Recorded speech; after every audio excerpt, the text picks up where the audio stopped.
Bismillahirrahmanirrahim. Alhamdulillahirabbil alamin. Wassalatu wassalamu ala al-mab'uts rahmatan lil alamin. Nabiyyina Muhammad wa ala alihi wa sahbihi wa man tabi'ahum bi ihsan ila yaumiddin, amma ba'd. Ini majelis yang ke-12 dari pembahasan kita mengkaji kitab Al-Qawaid Al-Kulliyah wa Dhawabit Fiqhiyah karya Al-Imam Ibn Al-Mibrad rahimahullahu ta'ala. Pada siang hari ini kita akan memasuki kaidah yang ke-49. Berkata penulis rahimahullahu ta'ala, At-Tasi'atu wal Arba'un. Kaidah yang ke-49. Al-Aidi Asyaratun. Tangan-tangan itu ada 10. Nah, Al-Aidi jamak dari tangan. Al-Aidi jamak dari Yadun. Dan Yadun artinya tangan. Yadun artinya tangan. Dan tangan itu ada 2 penggunaan di pembahasan fikih. Ada tangan, yaitu tangan yang dimiliki oleh manusia. Dan ini banyak pembahasannya. Ada beberapa sudut uraian di pembahasan fikih yang berkaitan dengan hukum tangan yang dimiliki oleh manusia. Ada tangan dengan mana yang kedua. Tangan dengan mana yang kedua, yaitu dengan mana kepemilikan atau mana sesuatu yang dia pegang, dia berhak untuk menggunakannya. Iya. Dan ini mana yang kedua ini? Inilah yang dimaksud oleh penulis di sini, bahwa tangan ada 10.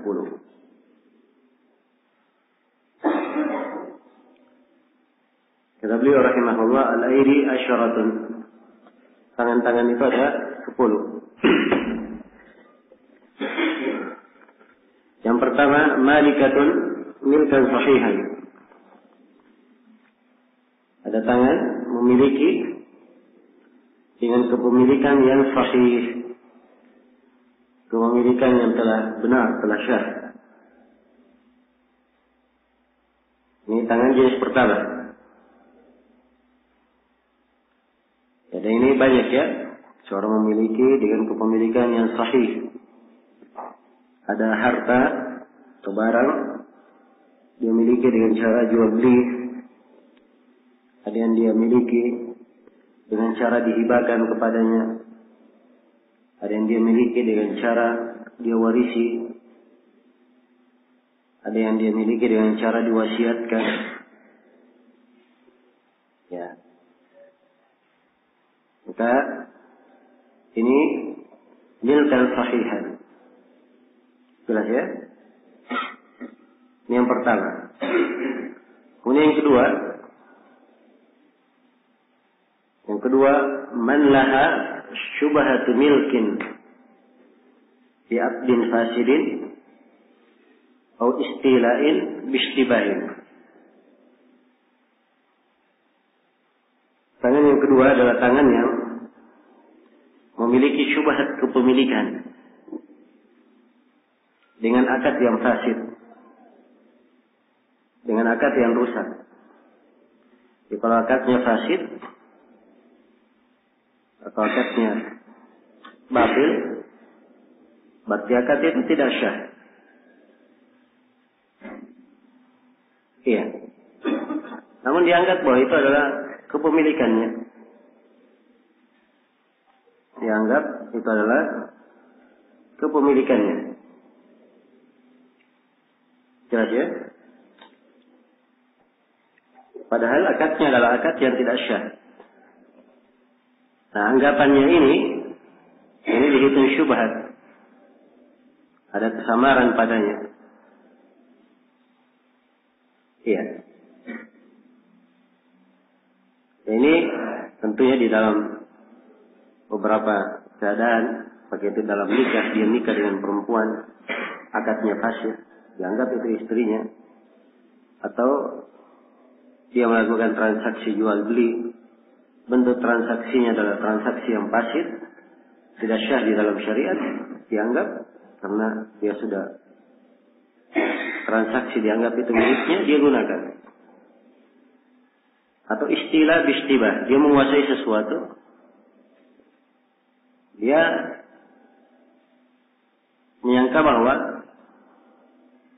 itu penguasaan yang telah syah. Penguasaan yang telah syah. Iya. Nah, ini mungkin di beberapa pembahasan, kalau misalnya kaum muslimin menyerang sebuah tempat dan tempat tersebut sebenarnya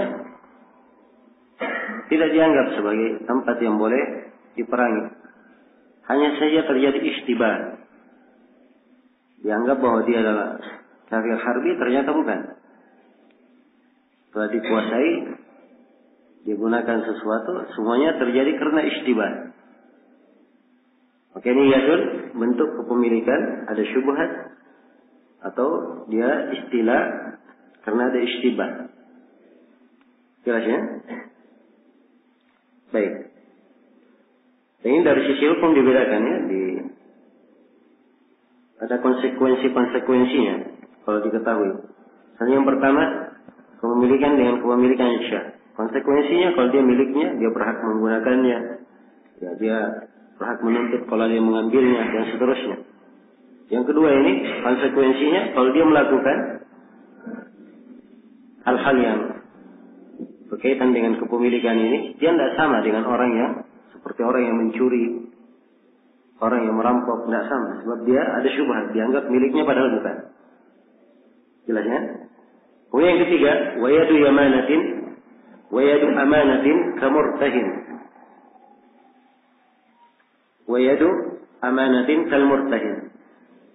Yang ketiga adalah tangan amanah, seperti orang yang memegang rahan. Iya, murtahin ini pihak yang barang jaminan itu dia pegang. Ini murtahin. Si A dan si B, si A berhutang kepada si B. Iya. Kemudian si A mentauqif hutangnya, dia kuatkan dengan jaminan. Maka jaminan ini dipegang oleh si B. Si B ini disebut apa? Murtahin. Ya. Wa man ittafaqa 'ala al-wad'i tahta yadi. Apakah dipegang oleh murtahin atau keduanya bersepakat? A dan B bersepakat bahwa jaminan itu dipegang oleh si C misalnya. Tidak masalah. Ini yang disebut di sini, mattafaqa wa man ittafaqa, dan siapa yang keduanya bersepakat amanah itu diletakkan di bawah tangannya. Ya, secara umum di antara tangan amanah adalah rahan. Ya, rahan itu amanah. Ya, kalau dia amanah. Bismillahirrahmanirrahim. Alhamdulillahirabbil alamin. Wassalatu wassalamu ala al-mabu'uts rahmatan lil alamin. Nabiyyina Muhammad wa ala alihi wa sahbihi wa man tabi'ahum bi ihsan ila yaumiddin, amma ba'd. Ini majelis yang ke-12 dari pembahasan kita mengkaji kitab Al-Qawaid Al-Kulliyah wa Dhawabit Fiqhiyah karya Al-Imam Ibn Al-Mibrak rahimahullahu ta'ala. Pada siang hari ini kita akan memasuki kaidah yang ke-49. Berkata penulis rahimahullahu ta'ala, at-tasi'atu wal arba'un. Kaidah yang ke-49. Al-aidi asyaratun. Tangan-tangan itu ada 10.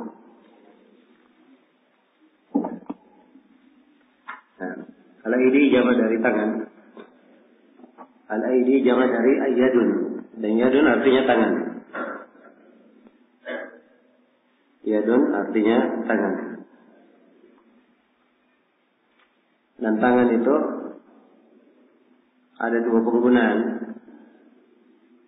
di pembahasan fikih. Ada tangan, yaitu tangan yang dimiliki oleh manusia. Dan ini banyak pembahasannya. Ada beberapa sudut uraian di pembahasan fikih yang berkaitan dengan hukum tangan yang dimiliki oleh manusia. Ada tangan dengan mana yang kedua. Tangan dengan mana yang kedua, yaitu dengan mana kepemilikan atau mana sesuatu yang dia pegang, dia berhak untuk menggunakannya. Iya. Dan ini mana yang kedua ini? Inilah yang dimaksud oleh penulis di sini, bahwa tangan ada 10.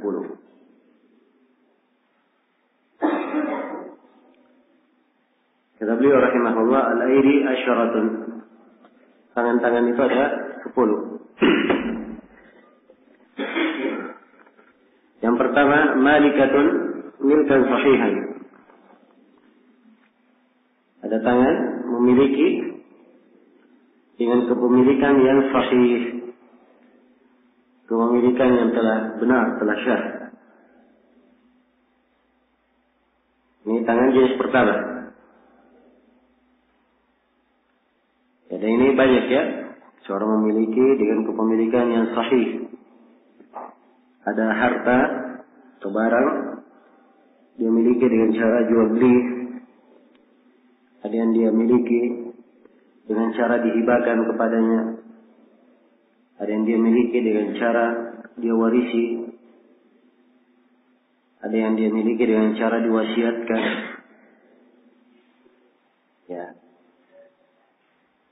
Maka ini milkan sahihan. Jelas ya? Ini yang pertama. Kemudian yang kedua. Yang kedua, man laha syubhatu milkin bi aqdin fasidin atau istila'in bistibahin. Tangan yang kedua adalah tangan yang memiliki syubhat kepemilikan dengan akad yang fasid, dengan akad yang rusak. Jadi kalau akadnya fasid atau akadnya batil, berarti akad itu tidak syah. Iya. Namun dianggap bahwa itu adalah kepemilikannya. Dianggap itu adalah kepemilikannya. Jelas ya? Padahal akadnya adalah akad yang tidak syah. Nah, anggapannya ini dihitung syubhat. Ada kesamaran padanya. Iya. Ini tentunya di dalam beberapa keadaan, seperti itu dalam nikah, dia nikah dengan perempuan, akadnya fasid, dianggap itu istrinya, atau dia melakukan transaksi jual beli, bentuk transaksinya adalah transaksi yang fasid, tidak syah di dalam syariat, dianggap karena dia sudah transaksi dianggap itu miliknya, dia gunakan. Atau istilah bistibah, dia menguasai sesuatu, dia menyangka bahwa itu penguasaan yang telah syah. Penguasaan yang telah syah. Iya.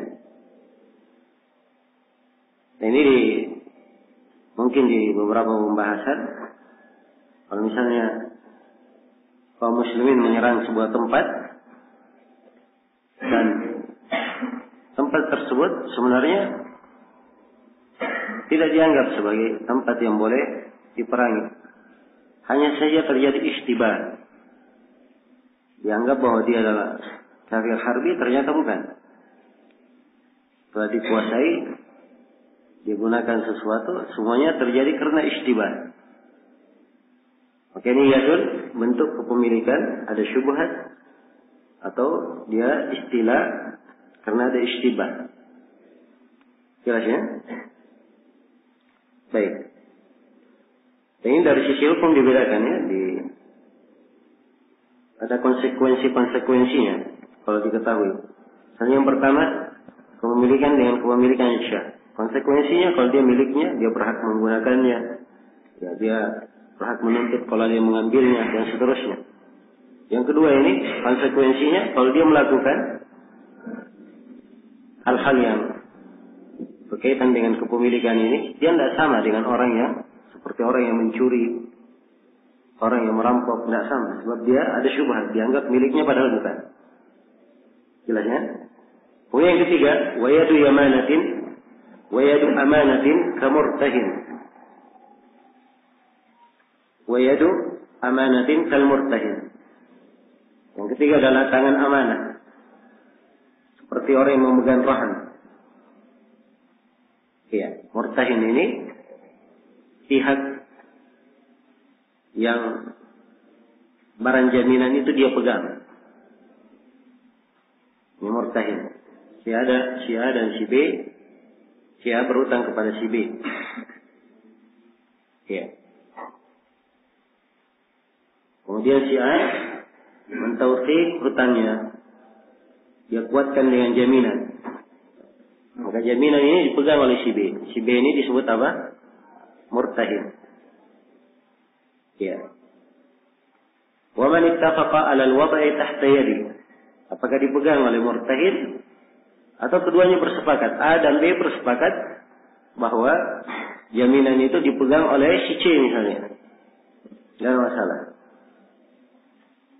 Ini yang disebut di sini, mattafaqa wa man ittafaqa, dan siapa yang keduanya bersepakat, amanah itu diletakkan di bawah tangannya. Ya, secara umum di antara tangan amanah adalah rahan. Ya, rahan itu amanah. Ya, kalau dia amanah itu bukan milik dia. Ya, ada di tangannya, dia pegang. Ya, kalau barang itu diketemukan di sisinya, tidak dianggap dia mencuri, merampok, sebab itu adalah barang yang diamanahkan. Cuman kalau dia barang amanah berkaitan dengan rahan, ya tentunya ada hukum-hukumnya dalam masalah penggunaannya. Dan telah kita terangkan ya di pembahasan rahan. Demikian pula di antara tangan amanah wal wakil. Wakil. Dia diwakilkan untuk menjual, dia diwakilkan untuk melakukan akad dan seterusnya. Ya, wakil ini adalah tangan amanah. Demikian pula wal muda. Ya, orang yang diberikan kepadanya wadi'ah, itu dititipkan wadi'ah kepadanya. Ya. Kalau ada wadi'ah, barang titipan dititip kepada seorang, orang itu menyimpannya, maka itu amanah di sisinya. Yang memegang barang itu adalah tangan amanah. Iya. Wal mustajir. Demikian pula orang yang menyewa. Barang yang disewa itu amanah di sisinya. Boleh dia memanfaatkan karena dia menyewa, tapi itu amanah. Wasyariki fi hissati syarikihi. Demikian pula kawan syarikat, partner, di dalam bagian kawannya. Ya, dua orang bersyarikat A dan B, sama-sama punya modal. Maka bagian dari kawannya yang dia kelola itu amanah. Itu amanah. Demikian pula wal multaqid. Al multaqid orang yang memungut barang temuan. Ya, barang temuan yang dia pungut ini, yang dia pegang barang tersebut, tangannya di situ tangan amanah, bukan tangan kepemilikan. Tapi tangan apa? Amanah. Dan ini bercabang hukum-hukum ya. Kalau disebut tangan amanah, berarti nanti kalau barang itu hilang atau rusak, ya, maka di sini karena dia tangan amanah orang dititipi, tidak harus dia menggantinya. Kalau hilang dan rusaknya adalah hal yang wajar. Dan kalau ada keteledoran atau hilang dan rusaknya disebabkan karena dia, nah ini ada pembahasannya di pembahasan peman. Apakah dia menjamin atau tidak? Iya. Begini yang ketiga, yadu amanah. Kemudian yang keempat, wayadun ghasibatun, dan tangan yang merampok. Iya. Merampas. Yang merampasnya. Jelas ya? Ini disebut ghasibah. Dia pegang. Kalau masuk dia rampas, maka ada hukum-hukum orang yang merampas barang. Ya. Ada hukum-hukumnya. Karena itu dia pegang barang itu sebagai tangan ghasibah. Ini ada hukum tersendiri. Kemudian tangan yang kelima, wayadun sariqatun. Ada tangan pencuri.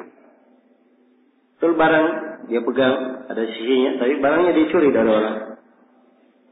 Barangnya dicuri dari orang. Baik, yang keenam, wayadun qahiratun biqahrin yufidul milka al-mukhtassa kaqatil harbi. Ada tangan yang qahirah. Tangan yang menguasai dengan kekuatan yang penguasaannya ini memberikan faedah kepemilikan khusus. Seperti orang yang membunuh kafir harbi. Ini di pembahasan salaf ya yang sudah kita terangkan. Peperangan seorang muslim membunuh kafir harbi. Maka barang-barang yang ada pada kafir ini yang melekat di tubuhnya disebut apa? Salam. Dan Nabi telah bersabda, man qatala qatilan alaihi bayyinah falahu salabu. Siapa yang membunuh seorang yang kafir di kafir harbi di peperangan, dia punya bukti, maka dia mengambil salabnya. Dan sekarang dia membunuh dengan paksa dan barang itu dia miliki menjadi kepemilikan pribadinya karena dia yang membunuhnya. Jelas ya? Menjadi kepemilikan pribadinya. Ini disebut yadun qahirah biqah. Kemudian yang ketujuh, kata beliau, wa yadun qahiratun qahran yufidul ishtiraka kal yadil ghanimah. Dan tangan yang qahran juga mengalahkan dengan paksa yang memberikan faedah kebersamaan di dalam kepemilikan, bersyirikat di dalam kepemilikan. Seperti tangan ghanimah, orang yang mendapat ghanimah. Karena ghanimah itu didapatkan dengan cara perang. Bukan dia sendiri, bersyirikat antara dia dan seluruh anggota pasukan kaum muslimin. Jadi kalau ada ghanimah, maka dibagi ghanimah itu ya di antara pasukan. Yang memang bagian tersebut dikhususkan antara pasukan. Dibagi, maka pembagian ini ya, ghanimah dia dapatkan, harta dia dapatkan dengan cara paksa, yaitu dengan cara perang. Namun kepemilikannya bukan milik pribadi. Bersama kepemilikannya. Ada ketentuan-ketentuan dalam pembagian ghanimah. Dibedakan antara pasukan berkuda dan pasukan pejalan kaki. Itu ada perbedaannya. Dan ini tentunya tampak bahwa kepemilikannya bersama. Ini yang ketujuh.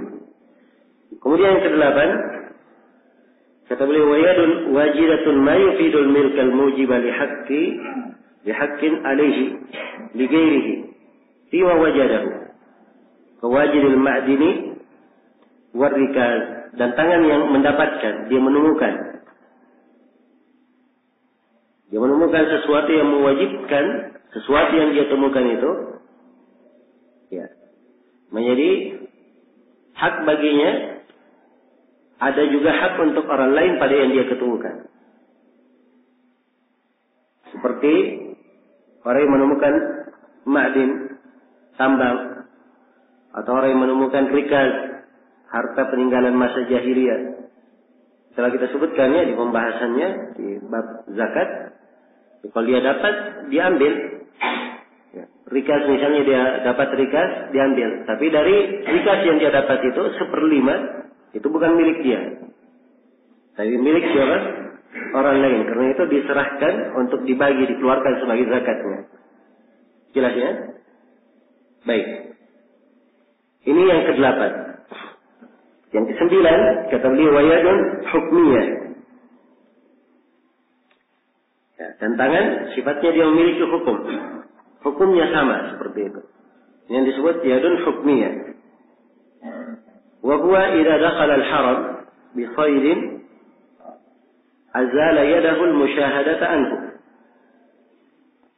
Ya, fa'innahu mahkumun lahu bil yadi alayhi.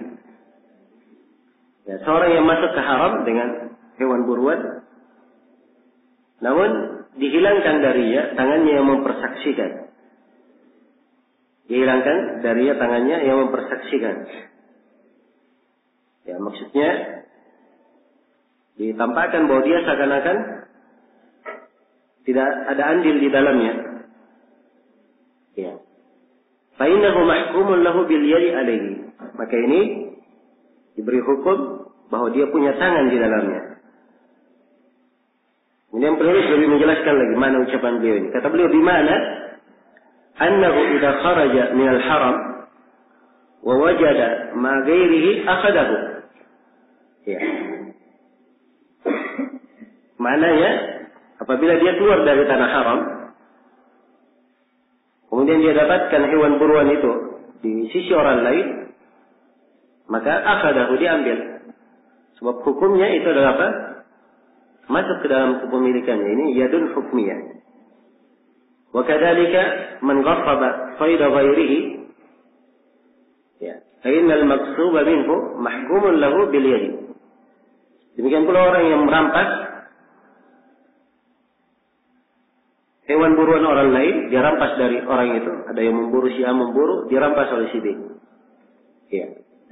Maka orang yang dirampas darinya, yaitu si A, itu tentunya punya hukum, dia memiliki, ada yad di situ, ada kepemilikan. Sebab asalnya miliknya. Sedangkan orang yang merampas, tangannya tangan apa? Yadun ghasibah. Sedangkan orang yang memburu hewan buruan itu, dia punya kepemilikan yang benar. Yadun malika, milkan sahihan. Ya, jelas ya? Saya berhubung karena barang tidak di tangannya, maka dia dikatakan yadun hukmiyah. Yadun hukmiyah. Jelas sampai sini? Baik, ini yang ke-9. Yang ke-10 kata beliau, wa yadun malikatun asiyatun. Ada tangan dia pemilik, tapi dia bermaksiat. Karena barang yang dia pegang itu tidak dihalalkan dengan sifat yang seperti itu. Wa huwa muttakhidu aniyatid dhahabi wal fidda wa alatil lahu. Ini contohnya adalah orang yang bikin bejana-bejana dari emas dan perak. Jadi maklum ya tentang tidak bolehnya membuat bejana dari emas dan perak, minum darinya, makan dan minum darinya. Bejana emas dan perak di kepemilikannya, namun dia bermaksiat karena membuat sesuatu yang dilarang oleh Rasulullah SAW. Ini dibangun di atas pendapat kebanyakan ulama bahwa larangan emas dan perak, membuat bejana dari emas dan perak, larangan itu sifatnya karena membuat bejananya secara umum, tidak boleh digunakan sama sekali. Namun sejumlah ulama berpendapat bahwa larangan berkaitan dengan bejana emas dan perak itu hanya larangan makan dan minumnya saja. Ya, larangan di dalam penggunaan, bukan larangan dalam pembuatan. Bukan larangan dalam pembuatan. Ya, dan ini ada silam pendapat ya. Yang jelas penulis di sini memaksudkan bahwa barang yang ada itu adalah milik dia, tapi dia bermaksiat karena sifat barangnya adalah hal yang apa? Hal yang dilarang. Demikian pula alatil lahwi.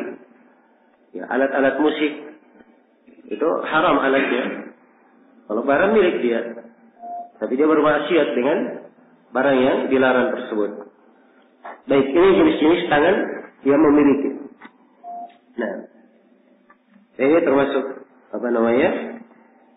hal yang unik diterangkan oleh penulis di sini.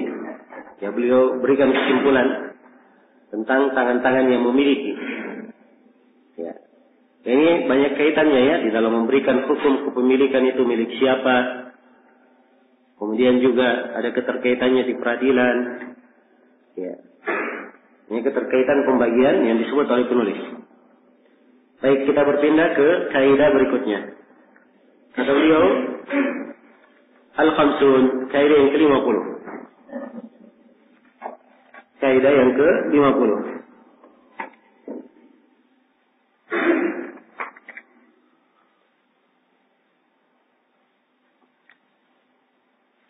Kata beliau, Fusulul milk fil amlaki kisman. Ini tentang bagaimana seseorang itu mendapatkan kepemilikannya. Ini kaidah tentang bagaimana seseorang mendapatkan kepemilikannya. Ya, kepemilikan itu didapatkan pada barang-barang yang dimiliki, itu terbagi dua. Kisman. Yang pertama kata beliau, ikhtiyariyah. Ada barang yang didapatkan sifatnya ikhtiyariyah, memang karena pilihannya. Ya, dia yang menghendakinya. Kalbai'i, seperti jual beli. Ya, dia memiliki barang dari hasil jual belinya, dia membeli.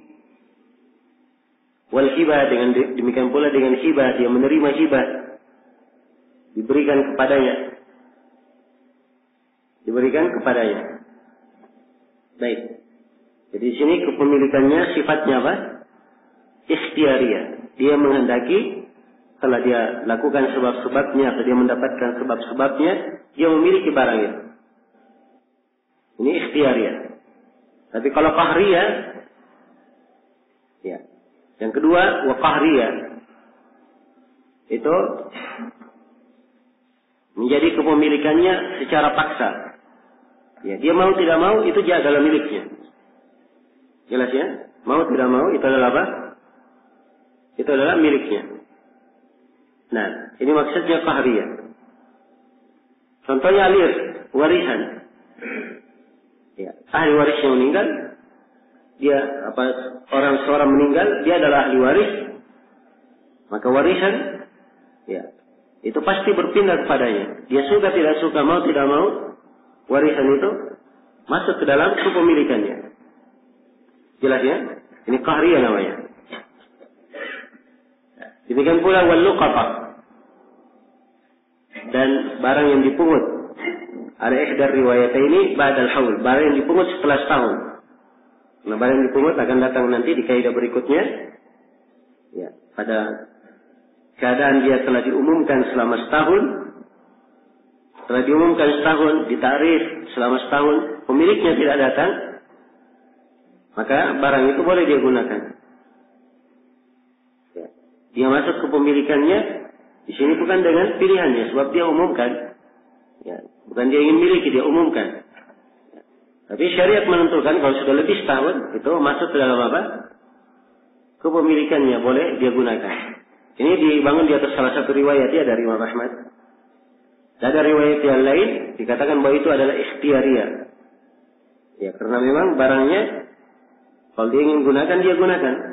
Kalau ingin tetap dia simpan, dia umumkan sampai pemiliknya datang, boleh dia simpan. Jelas ya? Kayak ini tentang luqatah. Ya. Dan ini punya manfaat dan faedah. Pembagian ini ikhtiyariyah dan qahriyah. Ya sudah kita bahas ya di pembahasan syuf'ah. Pembahasan syuf'ah, salah satu syaratnya kepemilikan itu atau barang yang dilakukan padanya syuf'ah itu adalah barang yang dia miliki dengan cara ikhtiyariyah. Jelas ya? Atau dia pindahkan barang itu, dia jual pada orang lain dengan cara ikhtiyariyah. Adapun dengan cara qahriyah, maka tidak ada syuf'ah di situ. Ini salah satu faedah pembagian ini. Salah satu faedah dari pembagian ini. Baik. Kemudian di bawah lagi beliau terangkan, wa husulul qudrati yalzamu minhul milk. Dan adanya penguasaan itu mengharuskan kepemilikan. Seorang sudah mampu mendapatkannya, berkuasa di atasnya, maka itu artinya dia memilikinya. Kemudian kata beliau, waqad yatra'u al-milku 'ala al-yad. Dan kadang-kadang kepemilikan itu ya tiba-tiba ada pada tangan. Ada pada tangan. Iya. Maksudnya barang berada di tangannya. Mungkin tangan yang memegangnya bukan tangan kepemilikan. Namun mungkin saja suatu saat ya, tangan itu berubah menjadi kepemilikan. Ya, contoh misalnya seorang memegang barang. Barang itu dititipkan padanya. Wadi'ah, titipan. Maka ini tangan apa namanya? Tangan amanah. Tapi setelah itu oleh orang yang menitipkan berkata, ya sudah ambil saja. Itu menjadi apa sudah? Menjadi kepemilikan. Iya.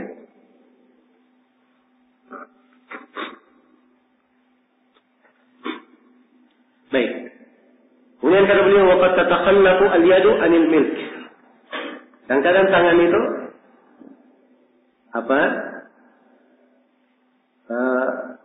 alfa dari kepemilikan. Ya. Sesuatu dia miliki, tapi dia tidak ada tangan di situ. Karena apa yang dia miliki itu dicuri orang, dipegang sama siapa?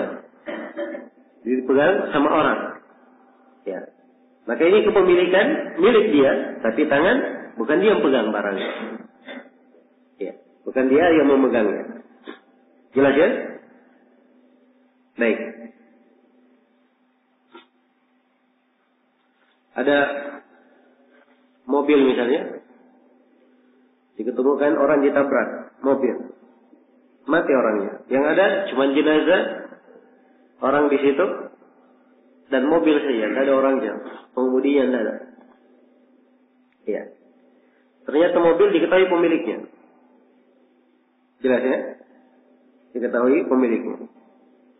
Tapi yang menabrak itu bukan pemiliknya. Karena mobil ini dicuri orang sudah sebulan. Dicuri orang sudah berapa? Sudah sebulan. Ini punya pengaruh ya. Karena itu penulis ingatkan di kaidah.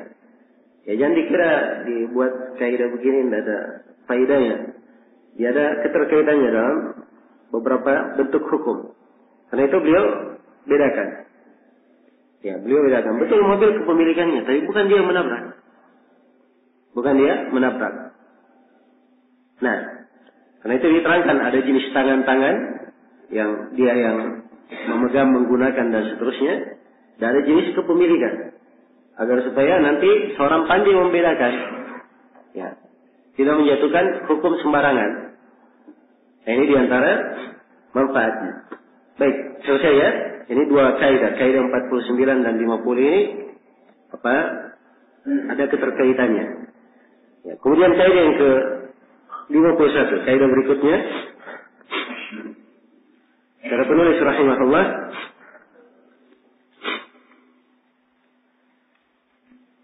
al-hadiyatu wal khamsun, kaidah yang ke-51. Ini tentang barang temuan. Dan kaidah yang beliau sebutkan di sini, ini sudah kesimpulan yang bagus sekali untuk barang temuan itu apa dan bagaimana hukum-hukumnya. Ini tentang al-multaqat. Al-multaqat itu adalah barang yang diketemukan. Ini pembahasan luqata ya. Nah, pembahasan luqata. Barang temuan.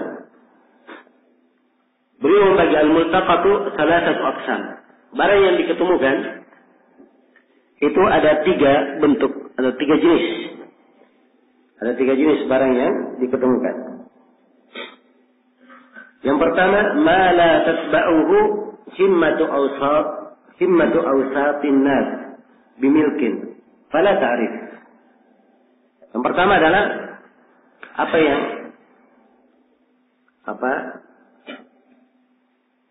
kehendak kebanyakan atau pertengahan manusia itu tidak mengikutinya, tidak mencarinya, ya tidak mempedulikannya untuk dimiliki. Ya. Contoh misalnya barang temuannya roti. Roti ini berharga sekali. Tidak, kebanyakan manusia yang di tingkatan atau kebanyakan manusia itu enggak. Kalau ada roti hilang enggak terlalu dicari. Ya biarkan saya, nanti beli lagi yang baru. Kan begitu? Iya. Baik. Atau dia punya tongkat hilang. Ya, tongkat kayu, dia bisa bikin lagi. Ya. Baik.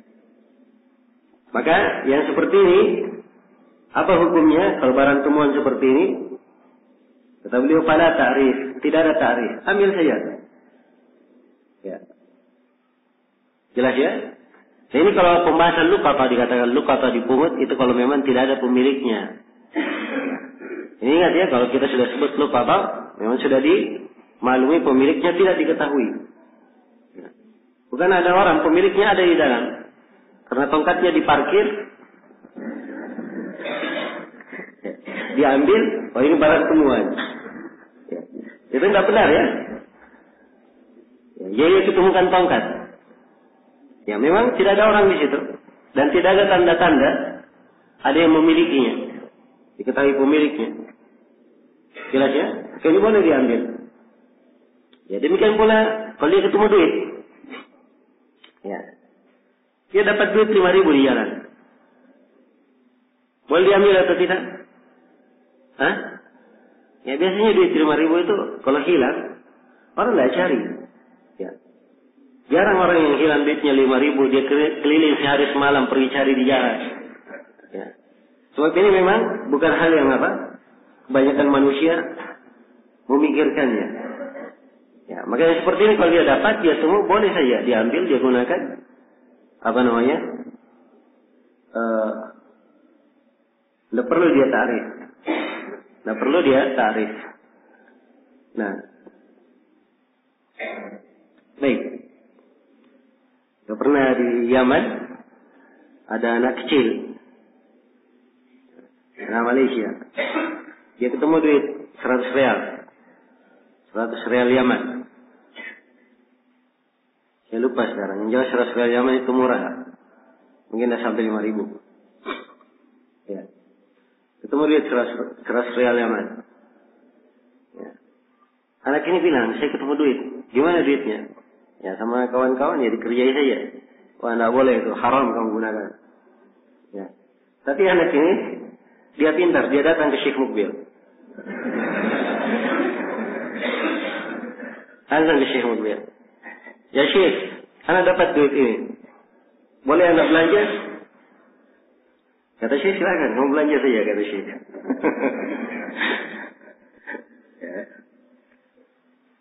Nah, setelah itu dia cerita bahwa dia sudah tanya ke Syekh Mukbil. Gak ada yang boleh larang dia belanja. Baik, ini bentuk ya dari apa luqata. Kebanyakan manusia tidak terlalu peduli dengan hal yang seperti itu. Ya, ini tidak perlu ditarik, tidak perlu diumumkan di masjid. Ada yang kehilangan duit 5.000. Ya, siapa yang punya silahkan datang. Ya, bukan di dalam masjid ya, di mana? Di pintu masjid diumumkan. Kalau dalam masjid bukan itu, masjid bukan tempat untuk umumkan. Baik. Atau dia dapat 5.000 diumumkan di koran. Ini enggak ada. Ini bentuk yang pertama. Yang kedua kata beliau, ya, ma yamtani'u bi nafsihi min sigaris siba la yajuzu iltiqatuhu. Yang kedua adalah hewan yang bisa melindungi dirinya.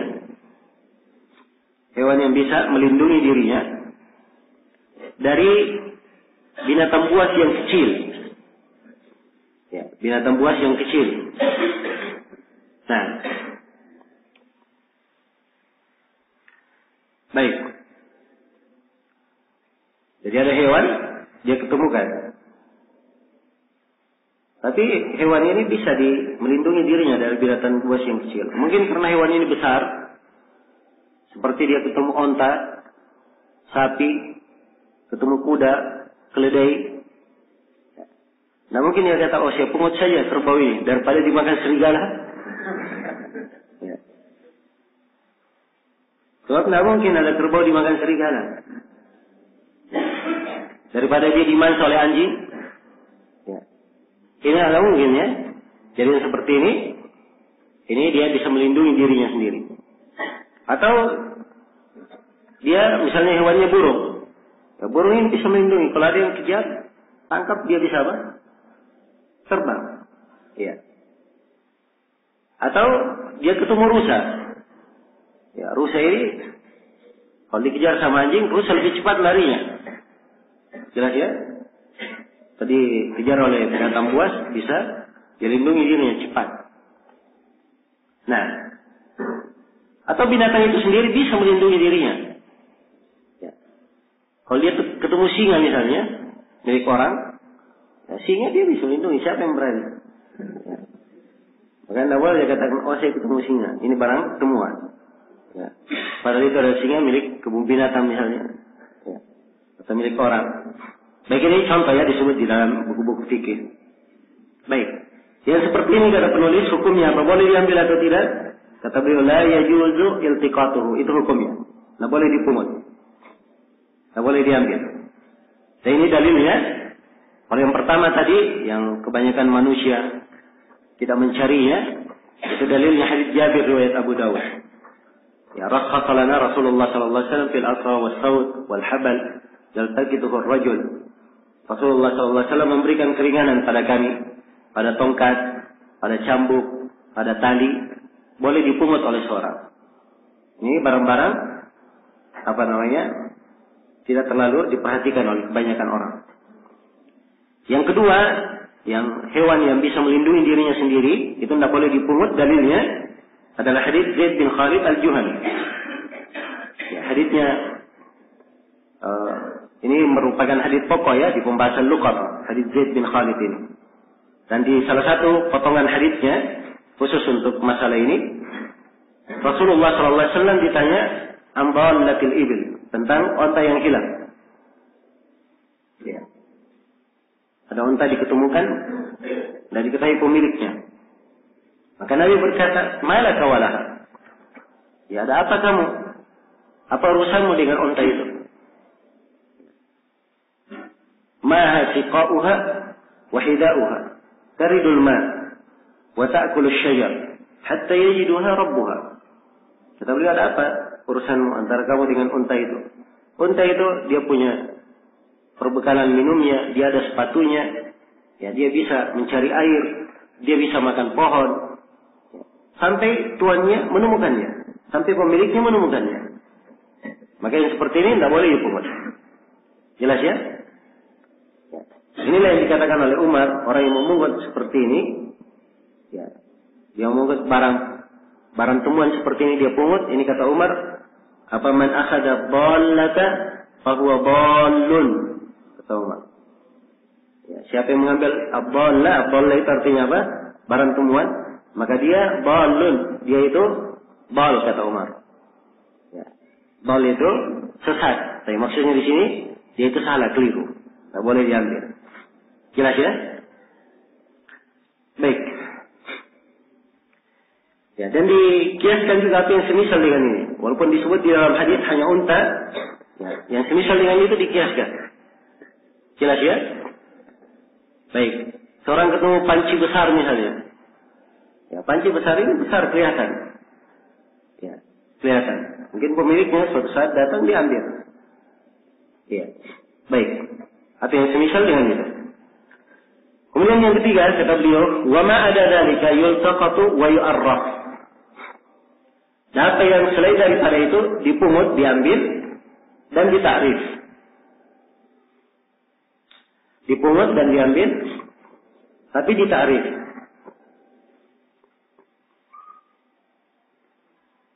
Ditakrif itu artinya diumumkan.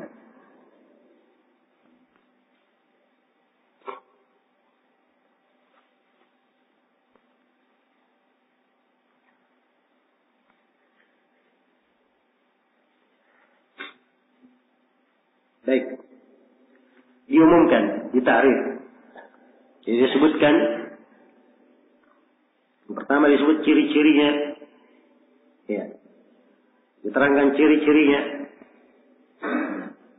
Kemudian dia terangkan sifat-sifatnya. Ya. Itu namanya ditarif. Ini yang ketiga contohnya seperti apa? Seperti dia ketemu permata, ya. Dia ketemu barang-barang berharga, atau hewan, dia ketemu hewan yang memang menjadi mangsa, binatang buas yang kecil seperti kambing, ya.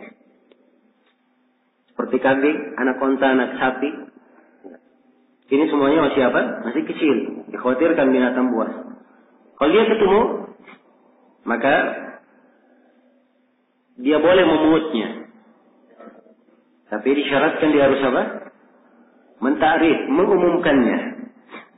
Dan mengumumkannya adalah selama setahun diumumkan. Selama setahun. Iya. Jelas ya? Selama setahun. Karena itu kata penulis, wa yumlaku ba'dal haul. Dan dia memilikinya setelah 1 tahun. Dan dia memilikinya setelah 1 tahun. Ya, ini yang ketiga. Yang ketiga ini yang paling banyak rincian hukumnya pada jenis yang ketiga ini. Barang yang ditemukan jenis yang ketiga. Karena itu penulis mengatakan wa huwa salasatu aqsam. Jenis yang tiga ini punya 3 rincian. Punya 3 rincian, 3 bentuk penjelasan hukum. Yang pertama, ma yahtaju ila nafaqatin wa kulfatin kal hayawan fa yukhayyaru baina thalathati asya'. Yang pertama dia ketemu hewan, dia ketemu barang temuan yang perlu dinafkahi, rubiaya. Ya. Dia ketemu barang temuan yang ada kulfa di situ. Dia perlu tenaga, ya, ada beban. Seperti dia ketemu hewan. Ya, dia ketemu hewan yang dimakan. Maksudnya hewan yang dimakan, ya. Maka dia diberi 3 pilihan. Dia diberi 3 pilihan. Nah, ini tadi saya sudah sebutkan, ya. Misalnya dia ketemu kambing, atau dia ketemu ayam. Ya. Dia ketemu ayam, maka ini dia diberi 3 pilihan. Fa yukhayyaru fihi baina thalathati asya'. Diberikan pilihan antara 3 perkara. Yang pertama, aklihi wa alaihi qimatuhu. Yang pertama, boleh dia makan, tapi dia langsung membayar harganya. Iya. Di saat dia makan itu, dia sembelih lalu dia makan, di saat itu juga harganya sudah disiapkan. Sudah disiapkan harganya. Jadi kalau nanti pemiliknya datang, harganya dia dia berikan. Ini yang pertama, ya. Dia boleh makan, tapi dia siapkan harganya di saat itu. Jangan, dia makan. Nanti kalau pemiliknya datang, nanti kita hitung-hitungan. Ya. Atau nanti kalau pemiliknya datang, nanti saya nego. Mudah-mudahan bisa tahun depan dibayar. Ya. Ini tidak diperbolehkan. Jelas ya, tapi di saat dia makan, dia sudah siapkan qimahnya. Ya, harganya. Baik. Ini yang pertama. Jadi dia diberikan 3 pilihan. Yang pertama, boleh dia makan dan boleh langsung dia bayar. Atau yang kedua, dia jual. Ya. Dia jual wa bai'ihi wa hifdhi thamanihi. Ya. Dia jual dan nanti hasil jualnya dia simpan. Dia simpan untuk pemiliknya kalau pemiliknya itu datang.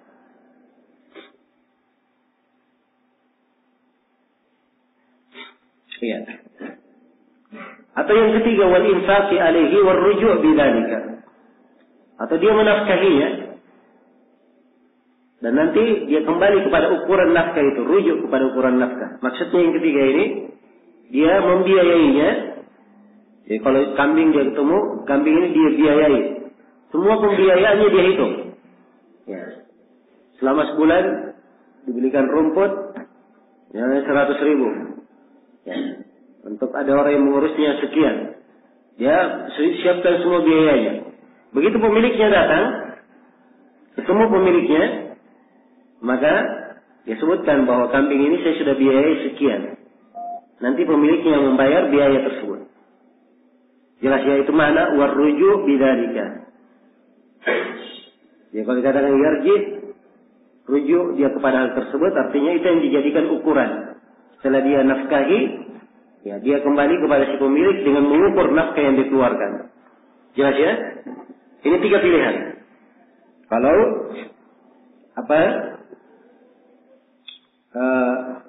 hewan yang atau barang tumbuhan yang ditemukan itu perlu dinafkahi atau perlu beban, ada beban di dalam memungutnya. Baik. Ini jenis yang pertama. Jenis yang kedua kata beliau ma yukhsha fasaduhu. Ya, apa yang dikhawatirkan rusaknya. Barang temuan tapi dikhawatirkan rusak. Ya, dikhawatirkan rusak. Nah, dia menemukan menemukan barang, ya, dia ketemu barang bisa dimakan. Jelas ya, bisa dimakan. Ya, ini barang bisa dimakan, kalau tidak dimakan, dia akan apa? Dia akan rusak. Maka dia diberi 2 pilihan. Jelas ya? Pilihan yang pertama, bai'ihi wa hifdhi thamanihi. Dia boleh menjualnya dan menyimpan harganya. Ini yang pertama, pilihan yang pertama. Dan yang kedua, wa aklihi, dan boleh dia makan. Tapi kalau dia makan, apa keharusannya? Wa alaihi qimatuhu, dia harus apa? Bayar harganya. Ya. Dia bayar harganya. Demikian. Baik. Ini yang kedua. Kemudian yang ketiga, kata beliau, wasalith ma ada dzalika. Yang ketiga, apa yang selain daripada itu? Ya. Ketiga, apa yang selain daripada itu? Fa yahfazuhu wa yu'arrifuhu. Kalau selain daripada itu, dia jaga dan dia ta'rif. Misalnya kalau dia dapat duit, dia dapat 1 kantong berisi emas misalnya. Ya, makanya seperti ini dia jaga dan dia ta'rif. Jelas ya? Dia ta'rif. Ini keadaan yang ketiga ini dengan 3 rinciannya. Ini disebutkan oleh Rasulullah SAW di dalam haditsnya. Baik, saya baca hadits Zaid bin Khalid secara lengkap supaya kita mengambil faedah. Ya. Su'ila Nabi sallallahu alaihi wasallam al-luqata adz-dzahabi wal wariq. Nabi sallallahu alaihi wasallam ditanya tentang barang temuan emas dan perak. Jadi yang ditemukan adalah apa? Emas dan perak. Kata beliau, i'rif wika'aha wa ifafaha, thumma arif hasanah. Ya. Kata beliau, ingatlah wikanya, ya. Tali yang mengikatnya. Dan ingat pula ifafaha, ya, kantong yang memuatnya. Kemudian ta'riflah selama setahun. Ya. Berikan ta'rif selama apa? Selama setahun. Diumumkan. Ya. Selama setahun.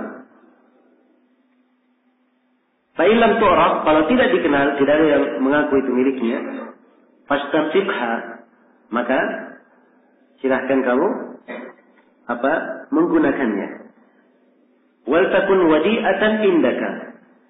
Dan kalau kamu gunakan itu menjadi wadi'ah di sisi kamu. Wadi'ah barang titipan. Jadi ini bukan masuk ke dalam apa? Kepemilikan sempurna. Di sini tangannya tangan apa? Tangan yang amanah. Yad amanah, bukan yad malika. Jelas ya? Karena itu dia hanya boleh menggunakannya, tapi sifatnya wadi'ah. Karena itu kata Nabi, fa in ja'a talibuha yawman min ad-dahr, fadafa'ha ilaihi. Kalau misalnya datang pemiliknya mencarinya di suatu saat, maka serahkanlah kepadanya. Serahkan kepadanya. Baik. Kemudian kata Zaid bin Khalid, wa sa'alahu 'anil syah. Dan Rasulullah ditanya juga tentang kambing. Faqala innama hiya laka aw li akhika aw li dhi'bi. Kata Nabi, kambing itu mungkin dia untuk kamu atau untuk saudaramu si pemilik kambing atau untuk serigala. Ya. Jadi hukum ya, ini yang berkaitan dengan rincian yang ketiga tadi. Karena ini tidak bisa dijaga dari binatang buas yang kecil. Jadi mungkin untuk kamu boleh memanfaatkannya, boleh makannya, tapi tetap ya harganya disimpan. Atau dia simpan untuk saudaranya, dia jaga sampai saudaranya datang. Itulah 3 rincian yang disebutkan tadi. Ya. Kalau tidak, maka dia akan dimakan apa? Serigala. Wasu'ila an dhallatil ibil. Dan Nabi setelah itu ditanya tentang barang temuan berupa unta. Itulah yang kita baca tadi ya di awal pertemuan. Ya, maka Nabi berkata, "Malaka walaha?" Ada apa kamu dengan dia? Ma siqauha wa hidauha. Dia ada perbekalan minumnya, ada sepatunya. Ya, dikatakan siqauha sebab unta ini dia sekali minum bisa berjalan ya beberapa hari di padang pasir. Ada ya perbekalan yang dia simpan. Jelas ya? Cari dulma, dia bisa mencari air unta itu. Wa ta'kulu syajar, dia makan pepohonan. Nah, biarkan hatta yajidaha rabbuha, sampai pemiliknya menemukannya. Nah, ini hadits muttafaqun alaih. Baik.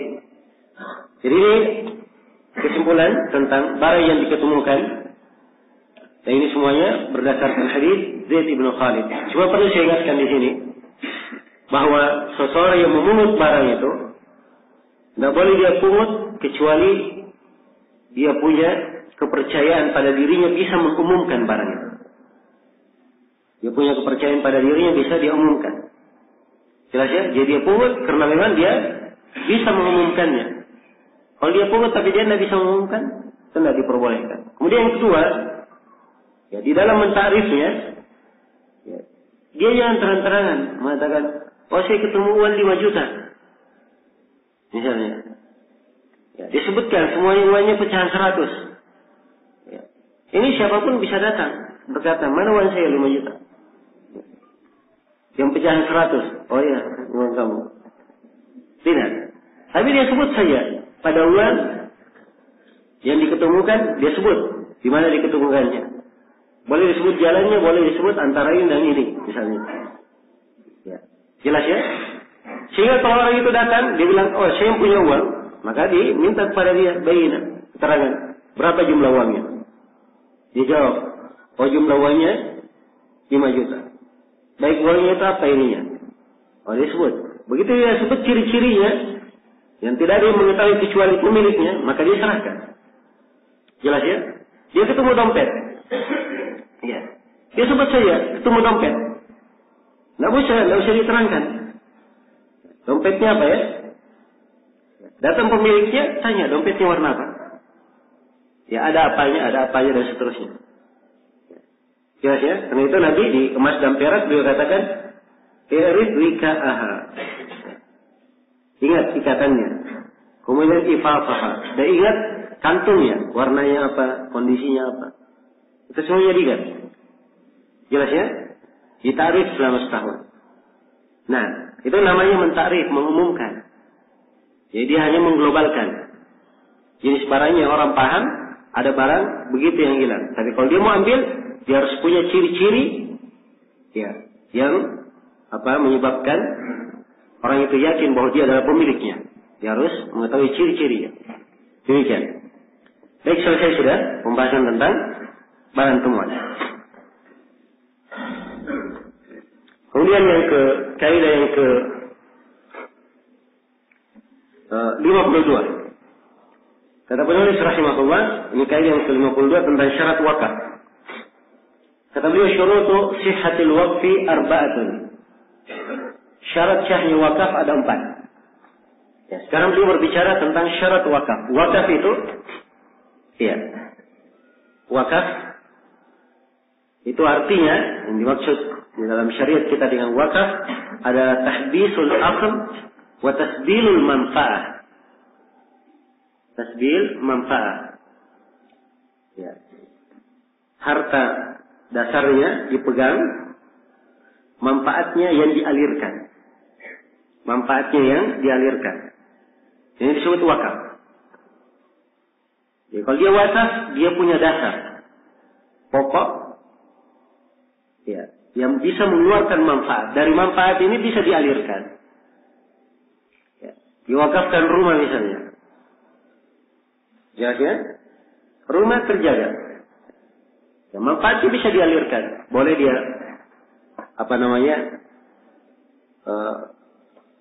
peruntukan rumah itu untuk anak yatim misalnya, untuk orang miskin atau ibnu sabil, atau rumah itu boleh dia kontrakkan, hasilnya dibagi-bagi ke pihak yang telah ditentukan. Jelas ya?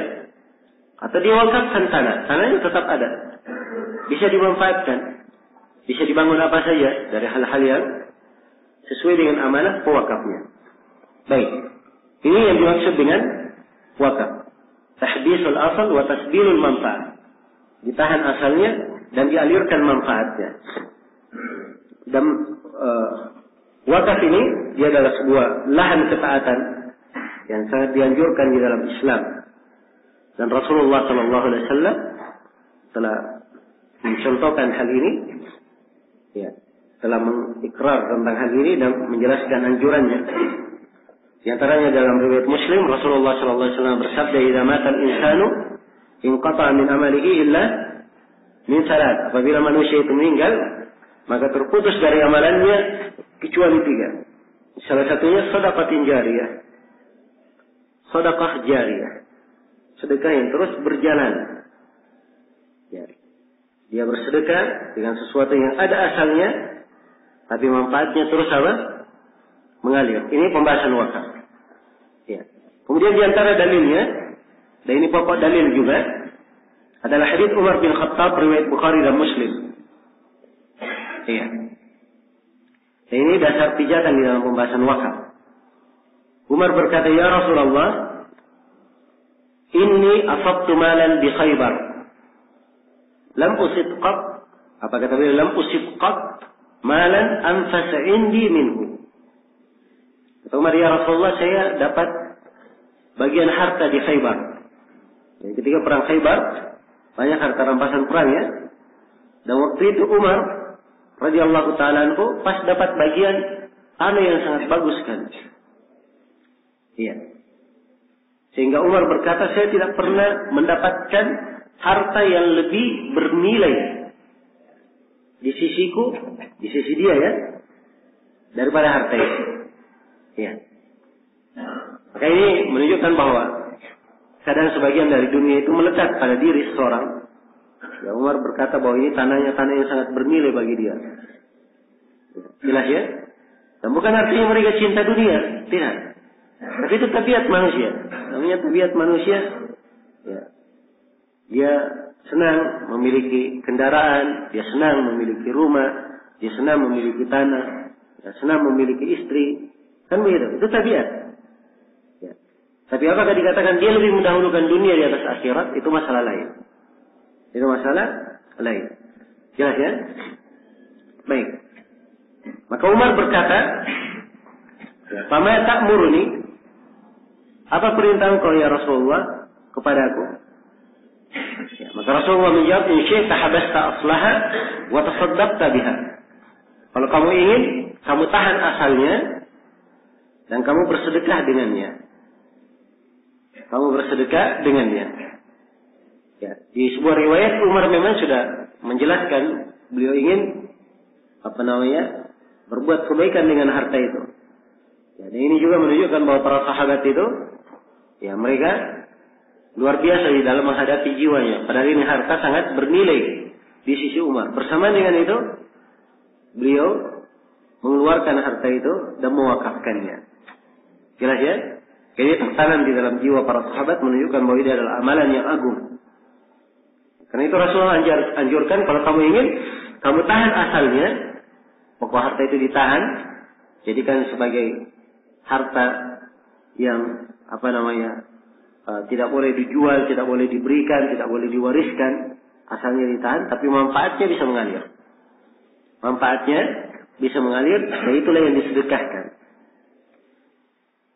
Kemudian disebutkan dalam hadis, "Fatasaddaqa biha Umar annahu la yuba wa la yuhab wa la yurad." Maka Umar pun bersedekah dengannya. Dan Umar berpesan bahwa dia tidak boleh dijual, tidak boleh dihibahkan, tidak boleh diwariskan. Ya, sebab wakaf itu kalau sudah diwakafkan, itu sudah keluar dari kepemilikannya, bukan lagi milik dia dan bukan lagi milik siapapun dari manusia. Itu adalah milik siapa? Milik Allah Subhanahu wa taala. Jelas ya? Ya, kalau ada namanya nazir wakaf, itu adalah orang yang diamanahi. Untuk apa? Mengelola wakaf. Baik. Ya, tidak boleh dijual, tidak boleh diberi, tidak boleh pula diwariskan. Ya. Fatafaddaqa biha Umar fil fuqara wal qurba wal riqab wa fi sabilillah wa ibnis sabil wa dhaif. Dan amanah wakafnya apa? Umar bersedekah untuk fakir, ya, untuk karib kerabat, untuk fil riqab, budak yang ingin membebaskan dirinya, telah kita terangkan riqab kemarin ya di pembahasan zakat. Fi sabilillah, ibnus sabil, dan untuk tamu. Ini namanya amanah wakaf. Dan boleh seorang itu mewakafkan, dia syaratkan. Ini saya wakafkan dengan syarat untuk misalnya anak yatim. Ini saya wakafkan dengan syarat untuk para penuntut ilmu saja. Iya. Ini saya wakafkan, amanah wakafnya adalah untuk pondok tahfidzul Quran misalnya. Ya. Ini saya wakafkan, kalau ada hasil dari wakaf, dia beli rumah misalnya saya wakafkan. Ini rumah kalau ada hasilnya, maka dia hanya untuk keperluan dakwah saja. Ya, tidak yang lainnya. Jelas ya? Atau dia wakafkan ini untuk keperluan fakir miskin saja, tidak yang lainnya. Itu boleh, itu namanya amanah wakaf. Ya. Dan ini diperbolehkan, sebabnya dia adalah syarat yang tidak bertentangan dengan syariat. Syarat yang tidak bertentangan dengan syariat. Baik. Dan di sini penulis rahimahullah menyebutkan syarat suatu wakaf itu dianggap sebagai syarat yang syah. Dia sebutkan 4 syarat.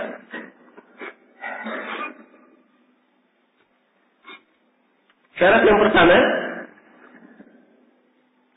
saya baca ucapan beliau, syurutu sihhatil waqfi arba'ah. Kata beliau syarat syahnya wakaf ada 4. Yang pertama kata beliau, qawluhu fi aynin yajuzu bai'uhu wa yuntafa'u biha da'iman ma'a baqa'i ayniha. Ini syarat yang pertama. Nah, syarat yang pertama, wakafnya adalah ain. Qawluhu fi aynin, pada suatu ain.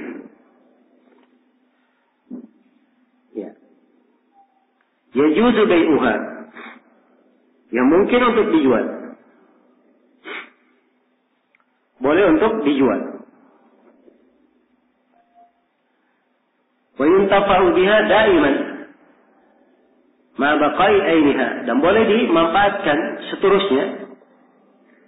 Boleh dimanfaatkan seterusnya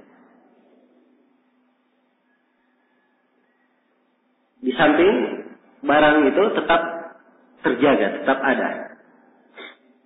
Ya. Ini syarat yang pertama ya. Dan sebenarnya di syarat pertama ini tercakup 2 hal sebenarnya. Tercakup 2 hal. Jadi pertama beliau syaratkan dia adalah ain. Dia suatu ain, suatu barang. Ya. Yang boleh untuk dijual. Nah, boleh untuk dijual. Karena wakaf itu apabila suatu saat misalnya manfaatnya sudah terputus, maka boleh wakaf itu dijual, kemudian dialihkan ke manfaat yang lain. Boleh dijual, dialihkan kemana? Manfaat yang lain. Ya, seorang bangun rumah misalnya. Ya, dia bangun rumah, amanahnya rumah ini dikontrakkan. Hasilnya diberi ke fakir miskin. Berjalan 100 tahun, ya, rumahnya sudah bocor-bocor sana sini. Ya, dia sudah tempat yang tidak ada lagi yang mau tinggal di situ. Tidak ada lagi yang mau kontrak di situ. Maka ini manfaatnya sudah apa? Sudah hilang. Maka yang seperti ini boleh dijual, dia boleh hasil jualnya dia boleh pindah ke tempat lain, dia beli lahan yang dia bangun wakaf yang semisal dengan amanah yang diamanahkan. Jelas ya? Baik. Iya. Karena itu dikatakan boleh dijual. Wa yantafa'u biha daiman. Dan disyaratkan dia dimanfaatkan terus menerus. Ya, karena itu tidak syah kalau dia wakafkan makanan. Ini makanan saya wakafkan. Ya. Sebab tidak ada makanan yang dimanfaatkan terus menerus. Ya, habis makan hilang. Ya. Jelas ya? Itu makanan. Maka dia adalah harus ain yang dimanfaatkan terus menerus. Baik. Kemudian yang kedua, syarat yang kedua, wa ayyakuna ala birrin. Ya. Dan hendaknya wakaf tersebut adalah untuk kebaikan. Wakaf itu untuk kebaikan. Nah, luar dari kalau wakafnya untuk kejelekan, untuk maksiat, itu tidak diperbolehkan. Ya. Maka disyariatkan dia adalah wakaf untuk taqarrub kepada Allah. Dia bangun masjid misalnya, dia bangun jembatan, ya, dia bangun perpustakaan, dia beli buku-buku misalnya untuk diambil manfaatnya, atau dia bikin tempat-tempat minum untuk kebanyakan orang, ya, untuk umum, ya, sumber air, sumur-sumur, dan semisal dengan itu. Kalau maksiat tidak diperbolehkan. Dia wakaf untuk bangun gereja, ya. Beli buku-buku ahlul bidah, ya. Atau dia wakaf untuk kuburan supaya diberi lampu. Ya. Ini semuanya adalah hal yang diharamkan. Sebab padanya ada membantu perbuatan maksiat, kesyirikan dan kekufuran. Baik. Kemudian syarat yang ketiga, kata beliau, wa yakuna ala muayyan. Hendaknya wakaf itu kepada orang yang tertentu diwakafkannya. Nah, jadi sudah diterangkan wakaf ini ala muayyan, ditentukan penggunaannya kemana, hal yang ditakyin. Ya, jelas ya, orang yang memegang wakaf itu siapa? Itu namanya ala muayyan. Nah, karena wakaf itu adalah kepemilikan, di pengalihan kepemilikan, maka hendaknya orangnya tertentu. Orangnya tertentu. Karena itu tidak syah diwakafkan untuk siapa yang tidak bisa memiliki. Ya, baik ini wakaf diamanahkan untuk si mayit, ya, apa sudah meninggal. Ya, baik ini tanah saya wakafkan, ya, terhadap kudaku. Mana kuda bisa mengelola tanah? Jelas ya? Baik. Jadi dia harus ya muayyan yang bisa memiliki. Nah, ini yang ketiga. Kemudian yang keempat, kata beliau wa yakuna munajjazan. Hendaknya wakaf itu sudah siap. Ya, sudah siap. Langsung ada. Itu munajjaz namanya. Munajjazan. Jadi kalau wakafnya sementara, ini diwakafkan 5 tahun saja. Ini tidak boleh ya. Atau ini saya wakafkan kalau saya meninggal. Itu tidak boleh. Nah, syah wakaf. Jadi wakaf itu langsung siap. Ini diwakafkan. Langsung siap dan seterusnya. Tidak sementara, tidak boleh di apa? Di ta'liq dengan suatu. Kalau saya meninggal, ya dipersyaratkan suatu. Ya, kalau anak saya lahir, ya, itu tidak diperbolehkan. Tapi harus siap. Baik, ini 4 syarat ya disebut oleh penulis. Sebenarnya ada syarat yang lain. Syarat yang kelima disyaratkan orang yang mewakafkan itu jaizut tasarruf. Ya, jadi si pewakaf harus jaiz at-tasarruf. Nah, apa itu jaiz at-tasarruf? Sudah kita sebut kemarin ada 4 kriteria jaiz tasarruf. Ayo yang pertama.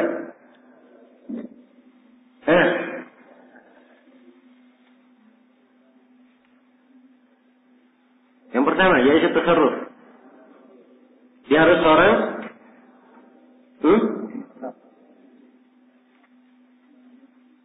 seorang apa?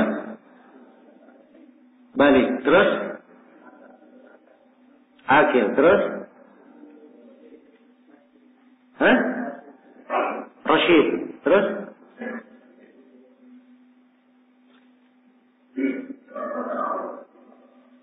buka dulu catatannya. Betul antum. Nulisnya kemarin nulis saja. Kalau ada di catatan alhamdulillah. Ayo diulangi yang pertama.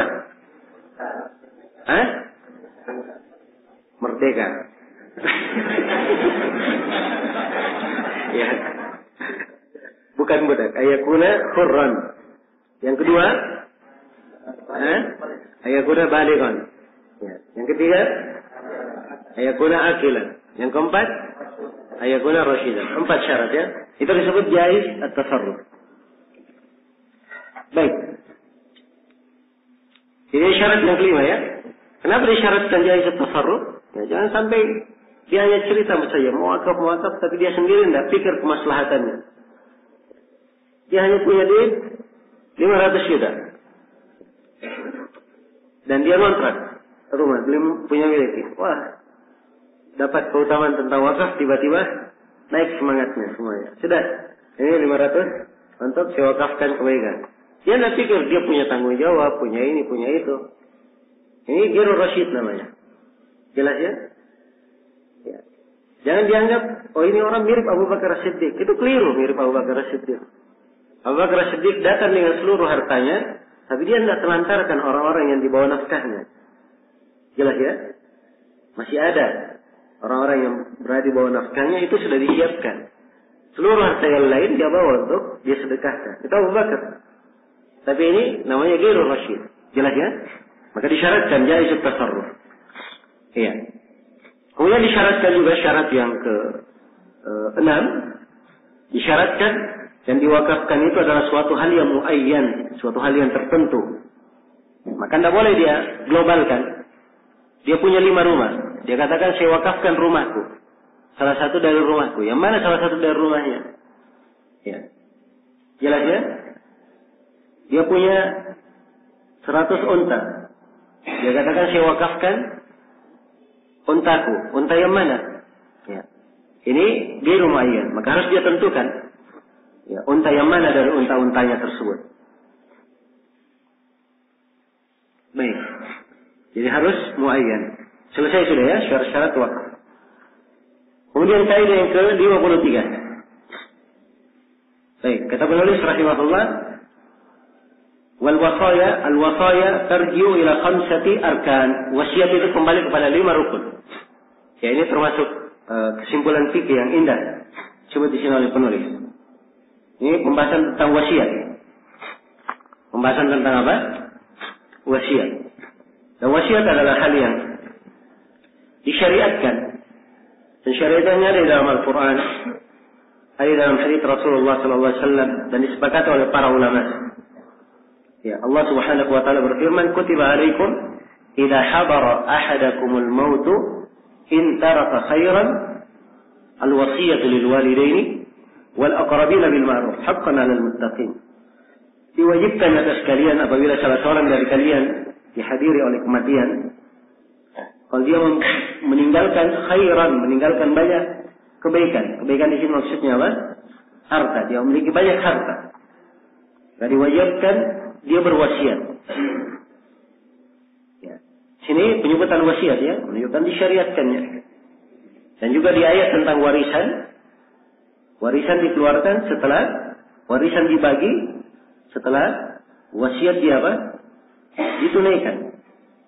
Min ba'di wasiyatin yusi biha audain. Setelah wasiat yang diwasiatkan ditunaikan, demikian pula setelah hutangnya dibayar.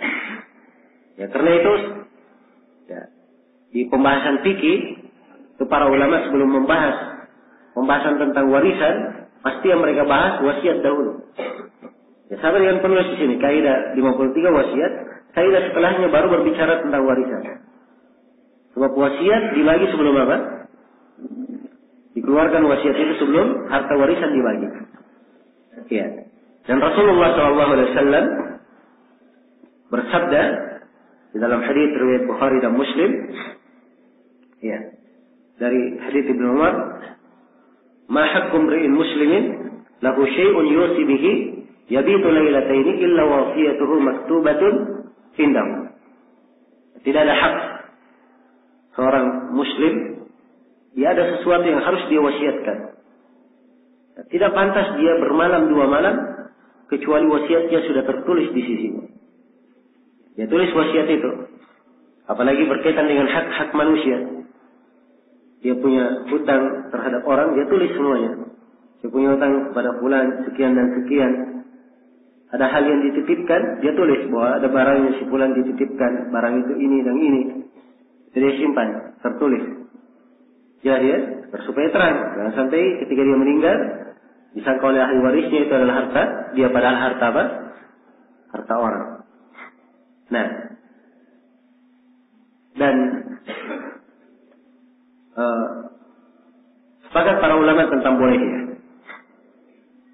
Bagi siapa yang memiliki keturunan, ya, memiliki keluarga yang mewarisi, maka tidak halal baginya dia berwasiat lebih dari 1/3. Tidak halal dia berwasiat lebih dari apa? 1/3. Iya. Kecuali kalau dia sama sekali tidak memiliki ahli waris, apakah boleh dia berwasiat dengan seluruh hartanya? Ini letak silam pendapat di kalangan ulama. Dan yang benarnya boleh. Yang benarnya boleh karena wasiat, larangan memberi wasiat lebih dari 1/3 itu karena kemaslahatan ahli waris. Dan orang ini tidak punya ahli waris. Ya. Karena itu, kalau dia berwasiat dengan seluruh hartanya itu tidak ada masalah. Baik, di sini penulis menyebutkan bahwa al-wasaya tarji'u ila 5 arkan. Wasiat-wasiat itu kembali kepada 5 rukun. Jadi ini 5 rukun wasiat harus ada. Baru wasiat itu syah. Yang pertama sighah. Ada ucapan dan sighahnya. Orang yang berwasiat berkata, saya wasiatkan untuk si fulan 1/3 dari hartaku. Atau misalnya dia punya rumah, saya wasiatkan rumah yang di jalan ini, di daerah ini, itu adalah untuk si fulan. Tersighah ya? Ucapan. Apakah dalam bentuk ucapan atau dalam bentuk tulisan? Ya, ini sudah sighah. Ini rukun dari wasiat. Kemudian yang kedua, wa musin, harus ada orang yang berwasiat. Karena wasiat itu tidak mungkin ada kalau tidak ada yang mewasiatkannya. Ya. Jadi si pemilik harta yang berwasiat. Dan orang yang berwasiat ini disyaratkan dia jaizut tasarruf. Orang berwasiat. Agar supaya diterima wasiatnya. Nah, kemudian rukun yang ketiga, wa musa lahu. Dan siapa yang diwasiatkan untuknya? Ini orang yang menerima wasiat. Si penerima wasiat. Iya. Harus ada si penerima wasiat. Dan disyaratkan si penerima wasiat ini beberapa syarat. Syarat yang pertama, dia adalah orang yang ada. Iya. Orang yang ada. Jangan dia berwasiat dengan orang yang tidak ada. Harus hadir orang itu ketika berwasiat. Ini syarat ya. Syarat yang kedua disyaratkan, orang yang diwasiatkan adalah orang yang layak memiliki. Ya. Maka tidak boleh seorang berkata, saya wasiatkan untuk si fulan dan si fulan sudah mayit. Orang mati bagaimana caranya memiliki?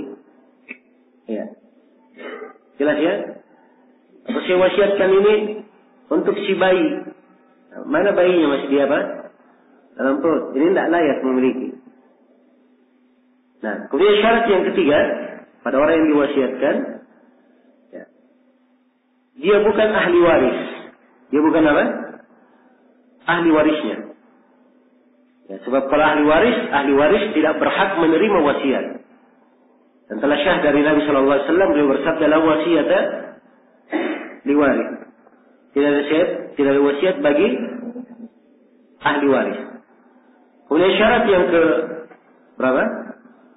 Yang keempat, syaratkan orang yang mendapat wasiat ini bukan orang yang membunuh si pemberi wasiat. Ya. Bukan orang yang membunuh si pemberi wasiat. Sebab kalau dia membunuhnya, maka akibatnya dia tidak boleh menerima wasiatnya. Nah, iya. Itu kaidah fikih ya, mungkin akan datang disebut oleh penulis nanti di akhir buku. Man ta'ajjala syekh qabla awani uqiba bi hirman. Siapa yang mempersegera sesuatu sebelum waktunya, akibatnya dia diharamkan menerima sesuatu itu. Dia sudah mendapat wasiat. Kamu kalau saya meninggal, kamu dapat ini. Ya, ini lama banget orang ini meninggal. Ya, dibunuh saja supaya cepat meninggal dan dia dapat harta. Jelas ya? Maka karena dia mempersegera dengan cara membunuhnya, maka ini mengakibatkan dia diharamkan menerima wasiat itu. Baik, ini syarat ya bagi orang yang menerimanya. Kemudian rukun yang keempat, wa musabihi. Musabihi, yang diwasiatkan, yaitu barang yang diwasiatkan atau sesuatu yang diwasiatkan. Itu musabihi ya. Hal yang diwasiatkan. Nah, hal yang diwasiatkan ini disyaratkan, ya, dia adalah barang yang dimaklumi. Nah, kemudian disyaratkan pada barang yang diwasiatkan ini, hal yang diwasiatkan itu tidak lebih sepertiga dari harta orang yang berwasiat.